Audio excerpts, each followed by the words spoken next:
Hi friends, welcome back to my channel. ఈరోజు మనం గొర్రెల్ని పెంచడం ఎలా, గొర్రెల్ని పెంచడం వల్ల మనకి లాభమా నష్టం అనే విషయాల గురించి అయితే తెలుసుకుందాం. అయితే ముందుగా మన ఛానల్ని సబ్స్క్రైబ్ చేసి లైక్ చేయండి. ఓకే, వీడియోలోకి అయితే వెళ్ళిపోదాం. మనం గొర్రెల్ని పెంచడం వల్ల ముందు లాభాల గురించి అయితే చెప్తాను. ఒక 10 గొర్రెలతో స్టార్ట్ చేయండి. ఎందుకంటే లాభమైన నష్టమైన మళ్ళీ మనం కోలుకునేటట్టు ఉండాలి కాబట్టి ఒక 10 గొర్రెలు తీసుకోండి. 10 గొర్రెల్ని కాయండి. ఆ 10 గొర్రెలకి తోడు ఒక పొట్టేలు కూడా తీసుకోండి. గొర్రెలకు ఎంత ఇంపార్టెంట్ ఇస్తామో పొట్టేలకు కూడా అంతే ఇంపార్టెంట్ మనమైతే ఇవ్వాలి. పొట్టేలు మంచిదని చూసి తీసుకోవాలి. ఒక్కో జాతి ఒక్కో రకంగా ఉంటుంది, రేటు కూడా అలాగే ఉంటాయి.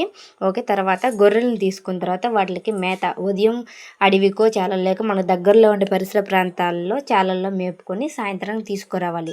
గొర్రె అనేది ఇలా తిరిగి మేస్తేనే చాలా చక్కగా ఉంటుంది, ఆరోగ్యంగా ఉంటుంది. అంతేకాకుండా ఈనడానికి దానికి సరిపడా మేత కూడా మేస్తుంది. అలాగే గొర్రె ఈనడానికి 5 నెలలు టైం అయితే పడుతుంది. కట్టిన దగ్గర నుంచి 5 నెలల 10 రోజులు గడిచిన తర్వాత గొర్రె ఈనడం అయితే జరుగుతుంది.